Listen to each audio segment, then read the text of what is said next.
ജനലിൽ curtain കിടക്കുന്നതുകൊണ്ട് കട്ടിയുള്ള കർട്ടനാണ് സൂര്യപ്രകാശകത്തേക്ക് വരില്ല. Curtain മാറ്റുക. ആ കർട്ടൻ മാറ്റുമ്പോൾ സൂര്യപ്രകാശം കിട്ടുന്നു. അതുപോലെ ആ മറ മാറ്റുക. ശരീരമനോബുദ്ധിയിലെത്തുന്ന ആത്മാവിലേക്ക് തന്നിലേക്ക് തിരിഞ്ഞു നോക്കുക എന്നുള്ളതാണ്.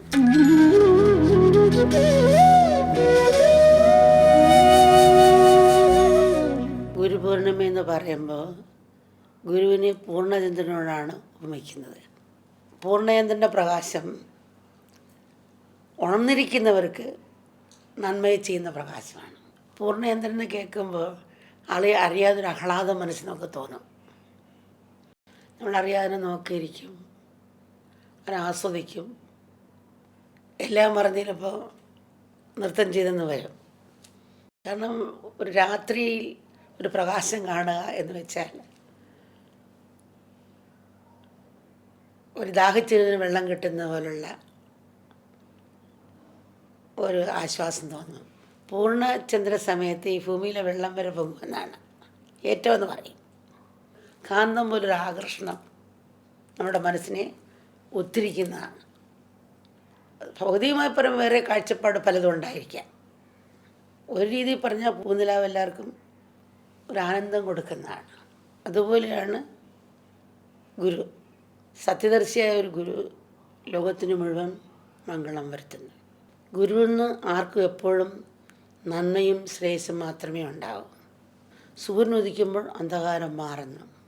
അതുപോലെ നമുക്ക് വിദ്യകൾ ഓതിത്തരുന്നവർ നമ്മുടെ ഉള്ളിലെ അജ്ഞതയുടെ അന്ധകാരം മാറ്റുന്നു.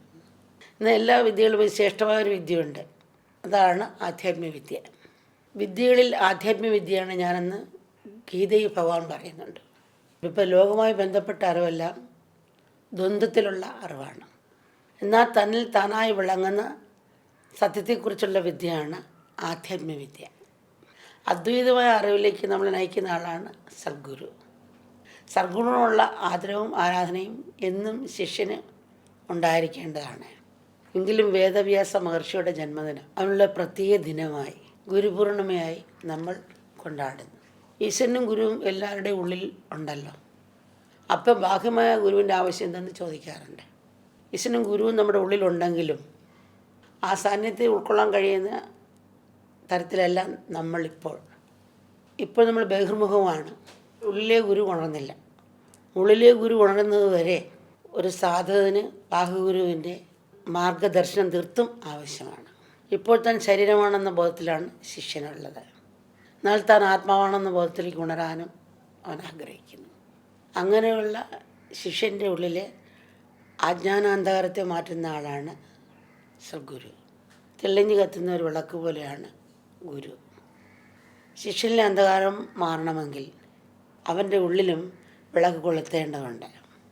അവിടെയാണ് ഗുരുവാകുന്ന ദീപത്തിൻ്റെ ആവശ്യം. സൂര്യപ്രകാശം എല്ലായിടും ഉണ്ടെങ്കിലും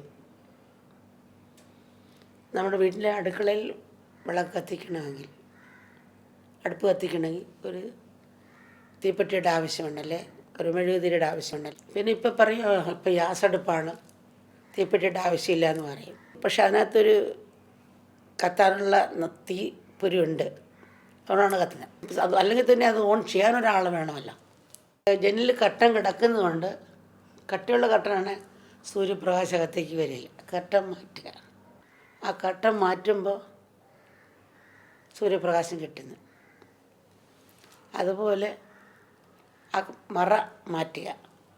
ശരീരമനോബുദ്ധിയിലെത്തുന്ന ആത്മാവിലേക്ക് തന്നിലേക്ക് തിരിഞ്ഞു നോക്കുക എന്നുള്ളതാണ്. തന്നിലേക്ക് നോക്കുക. അകത്തൊരു കണ്ണാടിയുണ്ട്, അത് സദ്ഗുരുവാണ്. കണ്ണാടി പൊടി പിടിച്ചിരിക്കുകയാണ്. പുറത്തെ കണ്ണാടി പൊടി പിടിച്ച മുഖം കാണാത്ത പോലെ ഉള്ള കണ്ണാടിയിലും മുഖം പിടിച്ചിരിക്കുകയാണ്. അത് തുടയ്ക്കുക. അതിനുള്ള സാഹചര്യങ്ങൾ സൃഷ്ടിച്ച് മാറ്റുന്നു. അനസ്തേഷ്യ കൊടുത്തിട്ട് ഓപ്പറേഷൻ ചെയ്യുന്ന പോലെ ഗുരു നമ്മളറിയാതെ തന്നെ സാഹചര്യങ്ങൾ സൃഷ്ടിച്ചു നമ്മൾ നോക്കേണ്ട അവസ്ഥ ഉണ്ടാക്കുന്നു. അതുപോലാണ് സദ്ഗുരു ചെയ്യുന്നത്. ഇങ്ങോട്ട് വരുന്ന ഒഴുക്കിൽ അങ്ങോട്ട് വെള്ളം പോവുകയാണെങ്കിൽ വളരെ സമയമെടുക്കും, എത്ര ശക്തി എടുക്കണം. അതുപോലെ സ്വയം പ്രയത്നിക്കുക എന്ന് വെച്ചാൽ അങ്ങനെയാണ്. അത്ര ശക്തി എടുക്കണം. ആപ്പിളിന് തണുപ്പ് സ്ഥലം വേണം, ഈത്തപ്പഴത്തിന് ചൂട് സ്ഥലം നമ്മൾ എപ്പോഴും പറയും. അപ്പോൾ യോജിച്ചൊരു കാലാവസ്ഥ ഉണ്ടെങ്കിൽ പ്രയത്നം കുറച്ച് മതി അത് വളരാൻ, നിറയെ കായ്ക്കുകയും ചെയ്യും. അപ്പം അതുപോലെ സാഹചര്യങ്ങൾ സൃഷ്ടിച്ച് നമുക്ക് തരുന്നു. കടലിനടുത്ത് നമ്മൾ ഒരു പേരാലുണ്ട്. അത് അമൃതവർഷത്തിന് മുമ്പേ വെച്ച്, അത് കഴിഞ്ഞ് 5 വർഷം കഴിഞ്ഞാണ് അമൃതവർഷത്തിൻ്റെ പേരാൽ നട്ടത്. പക്ഷേ ആ കടൽത്തീരത്ത് നിൽക്കുന്ന പേരാലും ഈ ആശ്രമത്തിൻ്റെ കിഴക്കുവശത്ത് നിൽക്കുന്ന പേരാലും നോക്കിയാൽ എത്ര വ്യത്യാസമുണ്ട്. കടൽത്തീരത്ത് നിൽക്കുന്ന പേരാൽ ഒരു 5 അടി പൊക്കം പോലും ഇല്ല. കാരണം അത് ഉപ്പ് കാറ്റിന് പറ്റിനടുത്ത് നിൽക്കുന്നതുകൊണ്ട് അതിൻ്റെ ശരിക്കുള്ള വളർച്ച കിട്ടുന്നില്ല. മറ്റേത് അതിൻ്റെ 10 ഇരട്ടി 20 ഇരട്ടി വലിപ്പത്തിൽ വളർന്നു. ഉപ്പ് കാറ്റ് അത്ര അടിക്കാത്തതുകൊണ്ടാണ് അത് ശരിക്കും വളരുന്നത്. അതുപോലുള്ള ഒരു വ്യത്യാസം ഉണ്ടാകും സഗുണ സമത്വത്തിലാകുമ്പോൾ.